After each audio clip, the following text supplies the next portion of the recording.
Is your Chevy Cruze key fob not working? A dead battery is the most common culprit.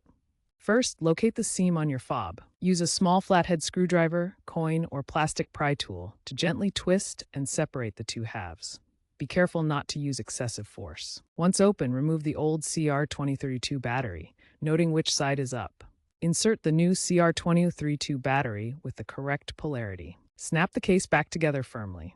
That's it. In most cases, your fob should now work. Replace the battery and your fob still isn't working? Don't panic. First, try cycling the vehicle's ignition. Insert the key, turn it to the on position, then turn it off.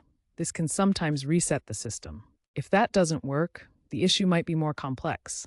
It could be poor contact within the fob, requiring cleaning. In rare cases, the fob might need reprogramming, which dealerships charge for, but can be done more affordably with an OBD2 scanner. Avoid using metal tools during the battery replacement as they can cause shorts. If you are still encountering issues, it may be best to contact a professional.